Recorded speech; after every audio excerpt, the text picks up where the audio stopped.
Students, आज हम BCom part second जिसमें हमारा पेपर फर्स्ट है फाइनेंशियल मैनेजमेंट, जिसमें आज का हमारा जो टॉपिक है वो है फाइनेंशियल स्टेटमेंट। सबसे पहले हम इसमें देखेंगे इसके मीनिंग, इसके ऑब्जेक्ट्स, इसके बारे में हम चर्चा करेंगे। सबसे पहले इंट्रोडक्शन में अगर हम बात करें तो वित्तीय प्लानिंग और विश्लेषण पर आधारित जो वित्तीय सूचनाएं होती है, कोई भी संस्था हो उसकी जो अर्जन शक्ति है उसका फोरकास्टिंग, उसका कंपेरिटिव और उसका इवैल्यूएशन के लिए फाइनेंशियल इंफॉर्मेशन की आवश्यकता होती है। इसके अतिरिक्त अगर इकोनॉमिक डिसीजन लेने हैं या इन्वेस्टमेंट और प्रबंध का जो अर्थ है उससे संबंधित निर्णय लेने हैं तो इसके लिए भी फाइनेंशियल इंफॉर्मेशन महत्वपूर्ण होती है। अगर हम वित्तीय सूचनाओं की संस्था की प्रत्यक्ष और अप्रत्यक्ष हित की अगर हम पक्षकारों की बात करें तो प्रत्येक हित रखने वाली जो व्यवसाय के जो स्वामी है, उसके जो मैनेजमेंट है, उसके जो क्रेडिटर्स है, उसके जो एम्प्लॉय है या उसके जो कस्टमर है, इन सभी पक्षकारों के बारे में जितने भी वित्तीय सूचनाएं हैं उनका संवहन और उनका जो विवरण यानी प्रतिवेदन के माध्यम से किया जाता है। हेनरी फ्योल के शब्दों में अगर हम बात करें तो वित्तीय विवरण किसी भी उपक्रम की आंख होती है।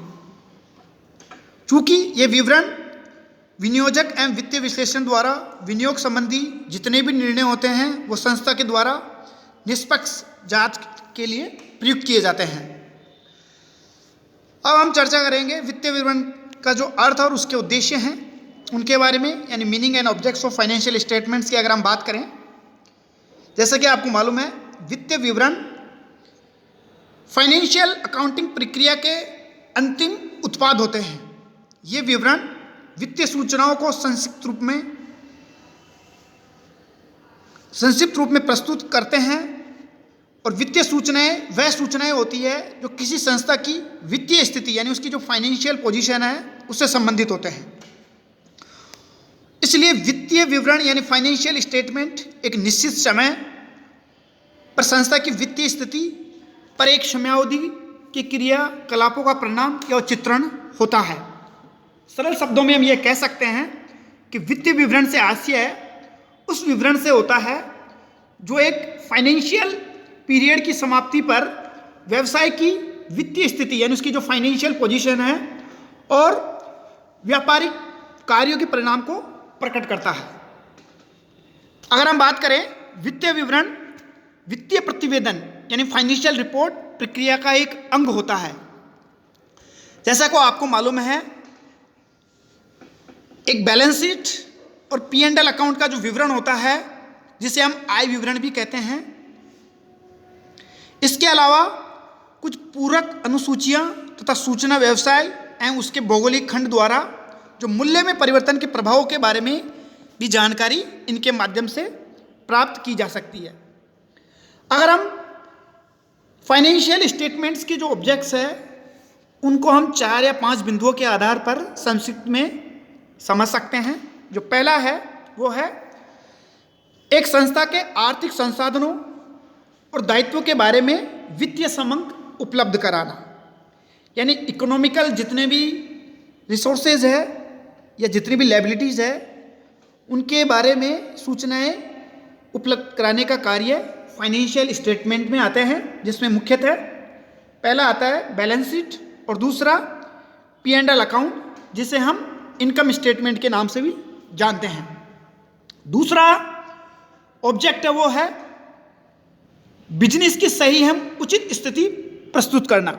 कहने का तात्पर्य है बिजनेस की जो फाइनेंशियल पोजीशन है या उसकी कैसी स्थिति है उसका चित्रण प्रस्तुत करना भी फाइनेंशियल स्टेट का मुख्य उद्देश्य माना जाता है। तीसरा है संस्था के प्रचलन संबंधी वित्तीय स्थिति का जो प्रभाव पड़ता है उसके बारे में भी सूचनाएं उपलब्ध कराता है।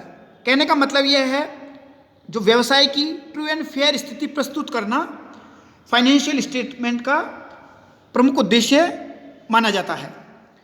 चौथा है वित्तीय विवरणों में यानी फाइनेंशियल स्टेटमेंट्स में हित रखने वाले जितने भी पक्षकार हैं उनको पर्याप्त और संबंधित सूचनाएं प्राप्त करना। जैसे मान लीजिए हम बात करते हैं पक्षकारों में, जैसे क्रेडिटर्स है। हम बात करें बैंक की, तो बैंक फाइनेंस से पहले उसकी कितनी क्रेडिट है और लायबिलिटी, उनके बारे में ये पक्षकार अपना ध्यान रखते हैं।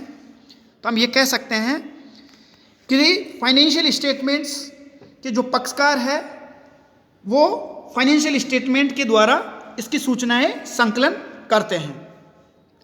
पांचवा बिंदु है भावी क्रियाकलापों का आधार प्रस्तुत करना, यानी फोरकास्टिंग से संबंधित जितनी भी बिजनेस की सेल्स और उसकी जो लायबिलिटीज है उनके क्रियाकलापों का आधार प्रस्तुत करने का कार्य भी फाइनेंशियल स्टेटमेंट का प्रमुख उद्देश्य माना जाता है।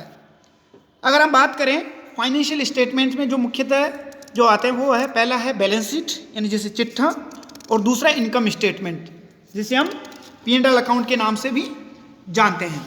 पहले हम बात करते हैं बैलेंस शीट की, यानी बैलेंस शीट वित्तीय विवरणों में सबसे प्रमुख विवरण माना जाता है। सामान्यतः अगर हम बात करें इकोनॉमिकल बैलेंस शीट या वित्तीय स्थिति का जो विवरण है, इसमें दो पक्षकार होते हैं, एक एसेट्स और दूसरा लायबिलिटी पक्षकार। दोनों का जो विवरण होता है वो,